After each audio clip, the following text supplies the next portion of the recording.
Et donc salut tout le monde les amis, aujourd'hui on se retrouve pour une toute nouvelle vidéo, une vidéo prono analyse de ce début de Tour de France 2025. Et évidemment ça commence dans pas très longtemps, hein, la vidéo, elle doit être sortie mercredi, au vu du moment où je la tourne. Et donc si on se place à mercredi, on est à quelques jours seulement du départ de ce Tour de France 2025, évidemment avec des favoris qui se dégagent, avec une première semaine qui sera beaucoup plus Ap appuyé sur le plat ou sur des étapes vallonnées à l'avantage, sur Montana et Pogacar ou de puncher. Mais attention, cette première semaine n'est pas si facile qu'on peut le penser.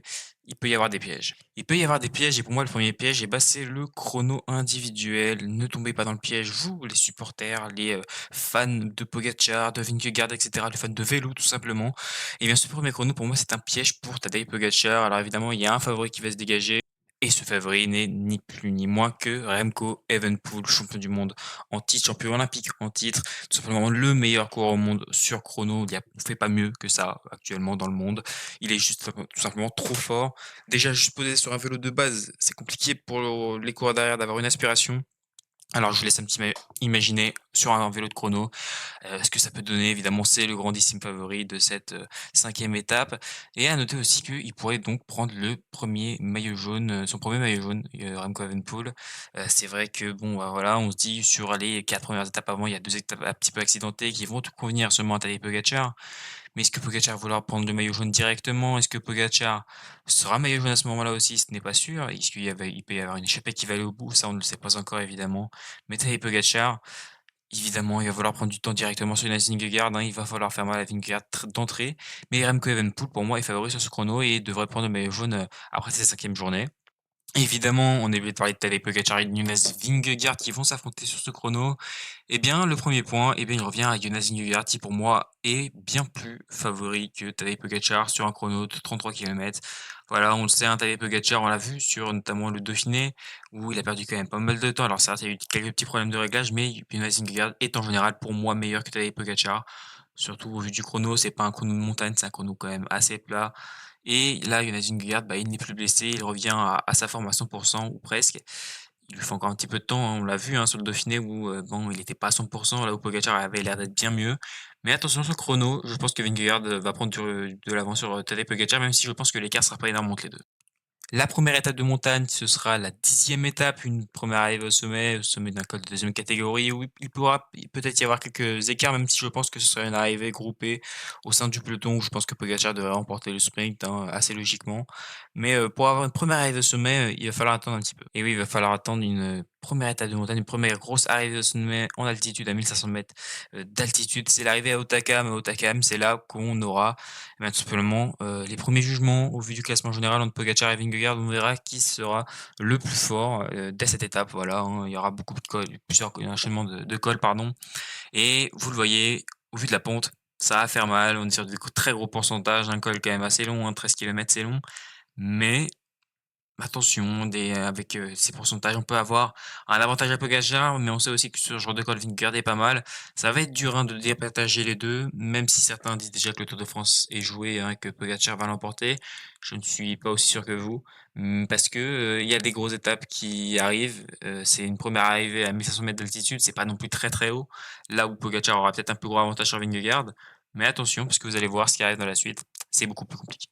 Et oui, je parle évidemment de la 6e étape et de l'arrivée du haut Mont Ventoux, une grosse, grosse arrivée en altitude pour, les coureurs. On s'en souvient alors, c'était un petit peu particulier, c'était dans un cadre particulier puisqu'on avait déjà eu, des cols avant, mais en 2021, lorsque Tadej Pogacar remporte le Tour de France et que Vingegaard fait 2, là où personne ne pensait que Vingegaard serait, l'un des favoris du Tour de France, derrière, eh bien, sur ce même Mont Ventoux, Tadej Pogacar avait laissé quelques mètres sur Jonas Vingegaard.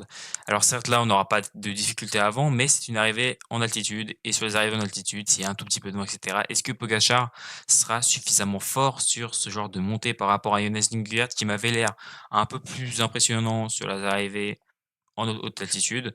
Ça va être un petit peu, les premières références là aussi, hein, pour Pogacar par rapport à la haute altitude. On va pouvoir voir où il en est et bah, aussi au Mont Ventoux, il ne perd pas de temps, sur un Jonas Vingegaard. Et si Takam il est devant, je vois pas trop comment il pourra se faire détrôner, même si derrière, il y aura quand même, des grosses étapes, notamment avec le col de la Loze. Ça va être, des grosses étapes. C'est pour ça que le Tour de France n'est pas joué à l'avance. On l'a déjà vu par le passé en 2023, en 2022. Pogacar a déjà eu des craquantes sur les grands tours, notamment en 2023 où on s'en souvient au col de la Loze. Il avait perdu énormément de temps. Il avait explosé avec cette célèbre phase I'm God, I'm Dead. Et oui, évidemment, Tadej Pogacar avait dû prendre sa revanche, hein, l'année d'après.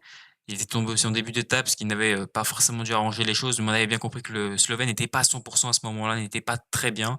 Et vu qu'on arrive sur la dernière semaine de Tour de France, il va falloir que le Slovène soit bien. Et c'est un petit peu ça ma crainte. On en parlera après par rapport au prono.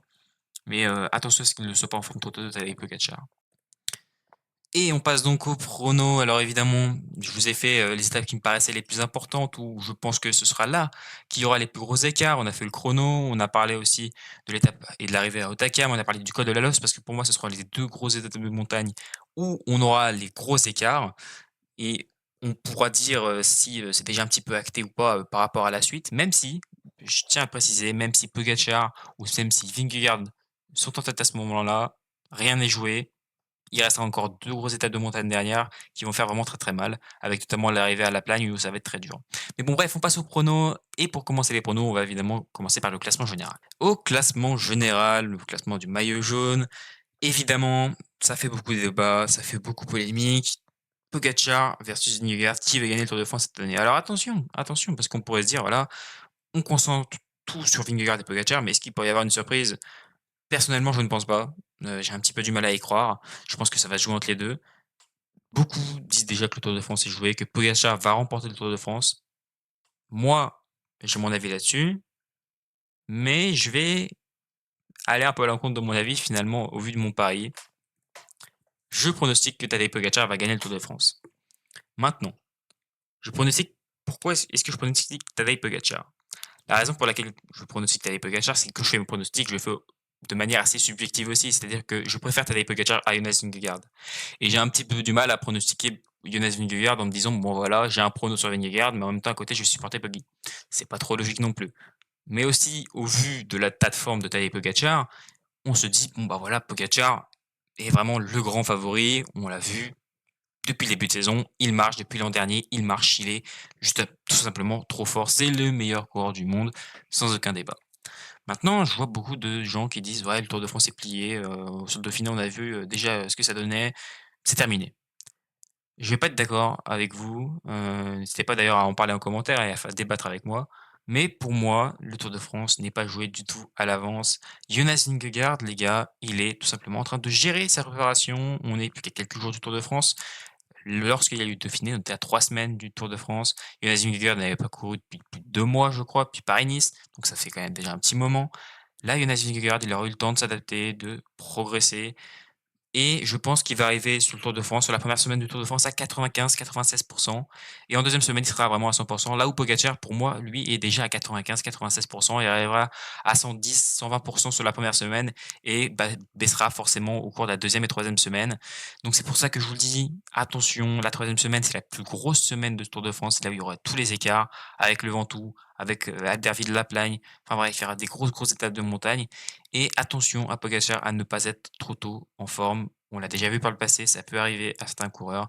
Si Pogacar est en forme trop tôt, ça pourrait lui coûter cher, surtout au vu de la troisième semaine de ce Tour de France cette année. Maintenant que le débat est clos autour du maillot jaune, on va passer évidemment au maillot vert. Et au maillot vert, pour moi, ça paraît assez évident. Il va y avoir un duel entre Tim Merlier et Jonathan Milan, mais moi, eh bien, je pronostique Jonathan Milan. Pour moi, c'est le grandissime favori de ce maillot vert de ce Tour de France pour une et bonne et simple raison, c'est que c'est le coureur qui a tout simplement le plus gagné depuis le début de la saison en termes de sprint pour moi. Il a une très, très grosse équipe autour de lui. Alors certes, il y aura Mathias Kelmose dans l'équation. C'est peut-être ce qui va lui coûter cher, hein, par rapport à un Tim Merlier où Tim Merlier, bah, lui, il va se trouver avec une équipe centrée sur lui, même s'il y aura Remco Evenepoel. Ce sera une équipe qui sera quand même pas mal basée autour du sprint où voilà, chez Lidl Trek, on va beaucoup plus avoir des coureurs, axés sur Skelmose. Maintenant, attention, il y a d'autres outsiders. Je pense évidemment à Billy Guermet, hein, qui, l'an passé l'avait remporté. Évidemment, on peut pas oublier un coureur comme Jasper Philipsen. Jasper Philipsen qui lui, bah, aura vraiment une équipe à 100 pour lui, contrairement peut-être à Jonathan Milan et Tim Merlier. Il aura vraiment toute une équipe consacrée à lui. Il aura Mathieu Van Der Poel qui pourra le lancer à la perfection. Donc évidemment, attention à Jasper Philipsen qui lui était à la recherche d'un nouveau maillot vert, hein. C'est vrai que, bah, l'année dernière, ça avait un petit peu fait tâche pour lui, hein. Il avait quand même gagné 3 étapes, mais malheureusement, bah, ça n'avait pas suffi pour prendre le maillot vert face à un Biniam Guermet très, très fort. Et attention au comeback de Biniam Guermet qui pourrait être très fort aussi lui.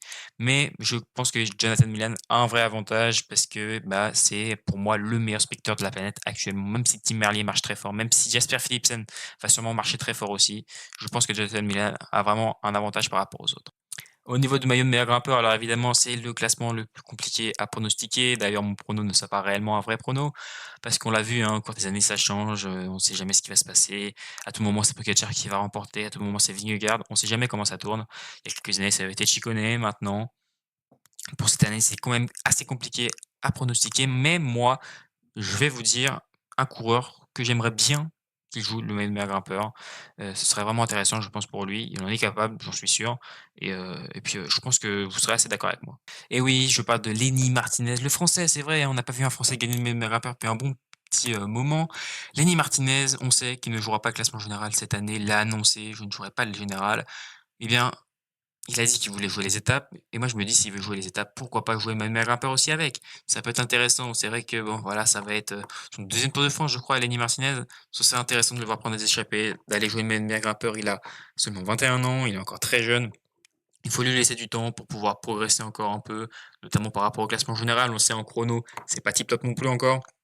Il faut qu'il progresse. En montagne, c'est aussi encore assez loin d'un niveau de top 5 général pour moi. Je pense que Lenny Martinez doit jouer le maillot d'un grimpeur. En plus, c'est un assez bon puncher, hein, tout de même, Lenny Martinez. Je ne verrais pas trop pourquoi, bah, il ne pourrait pas, se permettre de faire cela. Honnêtement, un même grimpeur, ce serait vraiment intéressant, surtout que ça fait un moment qu'un Français n'a pas gagné, le même meilleur grimpeur. Après, évidemment, il y a plein d'autres coureurs qui sont capables d'aller chercher ce meilleur grimpeur. Mais, moi, j'ai envie que ce soit Lenny Martinez qui joue, le même meilleur grimpeur, que ce soit lui qui le remporte. Maintenant, on verra bien ce qui se passe. Et pour le maillot blanc, bon, bah, là, je pense qu'il y a pas trop de surprise au niveau de mon pronostic. Je pense qu'on est tous d'accord pour dire que c'est Remco Evenepoel qui va remporter le maillot blanc. Je vois pas trop comment il ne pourrait pas le remporter. Alors oui, on a vu Florian Lipovitz très, très fort sur le Dauphiné, mais c'est sur une course d'une semaine, sur une course de 3 semaines. Je crois que Roglic va le faire en plus le Tour de France. Donc s'il y a Roglic, c'est seulement pour Primoz Roglic. Je vois pas trop Florian Lipovitz aller battre Remco Evenepoel. Surtout que bon, Remco, il va avoir l'avantage des chronos. Je crois qu'il y a 2 chronos quand même importants. Je pense que Remco devrait finir avec le maillot blanc sur les épaules, mis à part grosse surprise. On n'est jamais à l'abri évidemment, hein, c'est le Tour de France comme je le disais tout à l'heure. Mais pour moi, Remco Evenepoel devrait remporter le maillot blanc sans aucun problème. Et voici la start list actuelle du Tour de France au moment où je tourne. On peut voir donc un petit peu tous les coureurs, qu'il y a dans les différentes, équipes. On va quand même regarder un petit peu les coureurs qui nous intéressent le plus. Alors évidemment du côté de l'UAE, celui qui nous intéresse le plus c'est Tadej Pogacar. Du côté de la Visma Lease Bike, c'est Jonas Vingegaard. On regarde un petit peu les 2 équipes. On peut faire un petit comparatif entre les 2 évidemment, hein, franchement. Bon, Almeida, tu regardes de l'autre côté, tu as du Kuss, tu as du Jorgenson, tu as du Simon Yates. Donc en montagne, ils ont ce qu'il faut aussi du côté de la Visma Lease Bike. Jonathan Narvaez, alors Jonathan Narvaez, c'est un très très bon puncher qui, pour moi, est bien, bah, par rapport à un Wout van Aert, par rapport à Tish Benoot, bah, il y a un poil au-dessus peut-être, parce qu'on sait que Benoot, et Van Aert sont un petit peu en dessous, en ce moment. Mais ça reste quand même très très fort du côté de la Visma, Nisspolit, qui va être très intéressant aussi pour Pogacar, pardon, Pavel Sivakov pour la montagne avec Marc Soler. Alors Marc Soler, il n'a pas montré du tout de bonne image hein, par rapport au Dauphiné, les gars. Hein. Sur le Dauphiné, il n'a pas été bon du tout. Il était lâche à chaque fois, etc. Donc je suis un petit peu inquiet par rapport à ça. Tim Wellens, il a l'air d'être fort. Maintenant, attention sur les gros cols, sur les longues étapes de montagne. Qu'est-ce que ça va donner hein? Attention à ça quand même. Et puis il restera quand même Adam Yates hein, pour aider. Donc on va dire qu'en haute montagne, en très très haute montagne, il restera quand même souvent Almeida et Yates. Alors qu'en face de lui, bah, il y aura Vingegaard, il y aura sûrement Jorgenson, il y aura sûrement Sepp Kuss aussi. Il y aura aussi Simon Yates. Attention à Simon Yates, les gars, ne pas sous-estimer. Il a quand même gagné le Giro cette année. Je pense qu'il est dans une très bonne forme et qui pourrait être un élément très intéressant pour Jonas Vingegaard. Après voilà, on va pas plus s'intéresser qu'à ces 2 équipes. Le Tour de France ne tourne pas qu'autour de ces 2 équipes. Chez la Souda Quick-Step, un Français, c'est Valentin Paris-Pinte, le seul grimpeur, vraiment le seul vrai grimpeur pour aider Remco Evenepoel. Donc Remco, ça va pas être facile, hein, honnêtement, ça va pas être facile. Du côté de l'LDIF, mais évidemment, il manque Richard Carapaz, non partant à cause, d'une gastro-entérite. Voilà à quoi ressemble l'équipe. On aura un petit Français à suivre, c'est Alex Baudin. Du côté de la Decathlon G2R, évidemment, Stéphane Bissegger pour le chrono et Bruno Armirail, 2 coureurs intéressants à suivre. Félix Gall aussi pour le top 10 au classement général, ça peut être pas mal. Et puis Bastien Tronchon qui avait fait un plutôt bon, Dauphiné, qui est peut-être capable d'aller chercher une victoire d'étape sur ce Tour de France. Du côté de la Red Bull Bora, comme confirmé, Primoz Roglic, du coup, va bien faire le Tour de France. Il y aura aussi Florian Ilpövitz, mais qui sera le leader entre les 2? Bah, je pense que ce sera avantage à Roglic, mais attention, à peut-être, peut-être Florian Ilpövitz, hein, parce que Roglic, on sait qu'il a la poisse, on sait que c'est pas forcément le coureur, bah, que tu mets forcément tout le temps en leader maintenant parce qu'on sait qu'il a perdu aussi un petit peu en niveau, hein. Puis avec les chutes qu'il a eues, est-ce qu'il est encore en forme cette saison? On verra bien. Mais attention, à l'Ipavie, c'est pour moi une course très intéressante. Il y aura aussi Alexander Vlasov. Ils ont une belle équipe au niveau de la montagne, hein, tout de même. Il y aura Laurent Spitty pour venir en aide à Danny Van Poppel, notamment pour les sprints. Après voilà, Gianni Moscon, Jordi Meus, lui aussi pourra jouer ses cartes au sprint. Donc ils ont une équipe assez homogène qui ils sont capables d'aller chercher peut-être, 1 ou 2 victoires sur le Tour de France pour moi cette année. Après voilà, on voit l'équipe comme la Cofidis où c'est pas non plus ultra intéressant. L'Alpecin, il y aura quand même Mathieu Van Der Poel et Jasper Philipsen. Il y aura aussi Caden Groves. Intéressant, hein, Caden Groves évidemment, 2 sprinters du côté de l'Alpecin. On mise, vraiment tout sur le sprint. Du côté de l'Arkia, on a Arnaud Démare, on a Kevin Vauquelin, évidemment Kevin Vauquelin, quelqu'un qui va falloir surveiller, qui est pour moi capable d'aller chercher une victoire d'étape au moins cette année. Clément Venturini va être très intéressant pour Arnaud Démare pour pouvoir le lancer dans les sprints, même si bon, je pense que ça va quand même être assez compliqué. Du côté des Ineos, on voit une belle équipe à nouveau, encore une fois, avec le dernier Tour de France de Geraint Thomas. Carlos Rodriguez sera aussi présent. Maintenant, attention, il va falloir prendre des pincettes parce que Carlos Rodriguez, eh ben, c'est pas tip top. On l'a vu sur le Dauphiné, c'est pas tip top, donc attention. On va quand même regarder sa forme sur ce début de Tour de France pour voir où il en est. Intermarché, bon, bah, ça va être une équipe construite autour de Binyam Guermet. Après, il y a quelqu'un comme Louis Barré qui peut être intéressant, évidemment. Louis Barré, on a envie de le voir bah, aller gagner une étape, ça pourrait être pas mal. Donc, vous voyez, on a quand même pas mal de Français capables d'aller jouer les victoires d'étape. L'Aile de Trek, encore une fois, une équipe très, très, très, très belle, avec notamment Mathias Kielmose, Jonathan Milan. Ça va être pas mal. Et ouais, ils vont avoir une très, très belle équipe du côté de l'Aile de Trek. Du côté de la Groupama, pas de malheureusement, pas de David Gaudu, voilà, non partant. On aura quand même Romain Grégoire, Valentin Madouas, Guillaume Martin pour un top 10 au général. Puis attention, la petite pépite française Paul Pénoët qui va jouer son premier Tour de France, qui va essayer d'aller chercher une première victoire au sprint, même si ça va pas être facile du tout. La Movistar, on mise tout sur Enric Mas. Attention aussi à Ender Rubio, hein, qui est pas mal, qui est capable d'aller faire un bon, résultat après Enric Mas. Moi, je trouve aussi que depuis le début de saison, bah, c'est compliqué. On verra bien ce que ça donne sur le Tour de France. Du côté de la Picnic, post-NL, le seul Français, c'est Oren Barguil. Attention à Oscar Onley, hein, qui pourrait être assez bon. Après, il y aura peut-être des victoires à aller chercher, mais c'est pas une équipe qui aura vraiment un énorme mot à dire sur la course. Ils seront pas très, c'est pas l'équipe la plus intéressante à suivre, je pense. Du côté de la Jayco Alula, on va voir où en est Ben O'Connor. Dylan Groenewegen, lui, va essayer d'aller chercher une victoire d'étape, sûrement. Ben O'Connor, bon, voilà, on le sait, hein, depuis l'an dernier, c'est compliqué. On va voir s'il a réussi à s'adapter un petit peu mieux maintenant depuis le début de saison. C'était compliqué depuis le début de saison, c'est compliqué. Peut-être que sur le Tour de France, il va se révéler. La Bahreïn Victorious, ils viennent d'une très très grosse équipe. Lenny Martinez, Santiago Pitagro pour les étapes de montagne, ça va être très intéressant. Je pense que Pitagro, ça a joué pour le classement général. Lenny Martinez, comme je disais un peu plus tôt, j'espère qu'il jouera même bien grimpeur. Du côté du sprint, on aura quand même Phil Bauhaus capable de faire des trucs, ou même Fred Wright. Jack Haig va être pas mal aussi pour la montagne. L'Astana, une équipe intéressante tout de même avec Clément Champuissin et Sergio Higuita. Alors Champuissin, évidemment, j'espère qu'il ira chercher quelque chose, un truc, un manuel grimpeur, une victoire d'étape, un truc comme ça peut être pas mal aussi. On voit au fur et à mesure qu'il y a quand même pas mal de cartes françaises pour aller jouer les victoires d'étape, cette année. Du côté de la Lotto, bah, évidemment, une équipe construite autour d'Arnaud Delis. On va essayer de gagner une étape du côté de la Lotto, évidemment, c'est l'objectif. Ils sont en Conti Pro. C'est évidemment le 1er objectif d'une équipe de Conti Pro d'aller chercher une victoire d'étape avant tout. Du côté de la Israel Premier Tech, ça va être une équipe un petit peu particulière tout de même avec des joueurs qui sont quand même assez anciens dans la plupart, hein. Franchement, voilà, Pascal Ackermann, Michael Woods, Alexei Lutsenko, c'est des coureurs qui sont quand même assez vieux. Attention tout de même à Jake Stewart, qui pourquoi pas sera moins entendu peut aller chercher une victoire d'étape au sprint. Sait-on jamais. Du côté de la Total Energy, une équipe bien française évidemment, avec un seul bel Steph Kras. Voilà, pas une grosse équipe non plus, hein, vous en doutez. Du côté de la UNOX, pareil, pas une énorme équipe, mais souvent des coureurs qui vont essayer d'aller se glisser dans les échappées pour prendre sur les premières semaines un manuel grimpeur, aller prendre une victoire d'étape, sait-on jamais. Et puis évidemment, l'équipe qui nous intéresse le plus du côté des Conti Pro, c'est la Tudor. Et oui, une grosse équipe quand même de chez Tudor. Une équipe qui pour moi devrait monter en World Tour pardon, l'an prochain avec un gros Michael Storer évidemment. Matteo Trentin sera là, Marius Mayhofer sera lui aussi là. Évidemment, ce qui nous intéresse le plus, c'est Julien Lafilippe. Il y aura aussi quand même Marc Hirschi qui va être intéressant. Au sprint, Alberto Denese qui sera sûrement lancé par Marco Haller ou Fabien Leonard. Ou plutôt Mayhofer, c'est pas impossible. Et Julien Lafilippe, évidemment, il nous intéresse énormément, Julien Lafilippe. On espère qu'il va gagner une étape, même si, bah, pour beaucoup, l'espoir est maigre et que personne ne pense qu'il en est capable. Moi, je crois en Julien, j'espère qu'il le fera et on verra bien ce que ça donnera, mais j'ai confiance en Julien, je pense qu'il est en bonne forme et il est capable d'aller chercher une victoire d'étape. Voilà, en tout cas, c'était mes pronos, mes avis pour ce Tour de France 2025. N'hésitez pas à en faire part en commentaire. Nous, on se retrouve très vite pour le Tour de France 2025. Moi, j'ai hâte, je sais pas vous, mais j'ai vraiment hâte. Et ne pensez pas comme tout le monde. Ne dites pas que le Tour de France est déjà plié. Jonas Vingegaard va être très fort et il est même capable d'aller gagner le Tour de France cette année. Même si j'ai dit Poggi, Vingegaard en est capable. Allez, bye bye tout le monde. C'était Cycling Dream.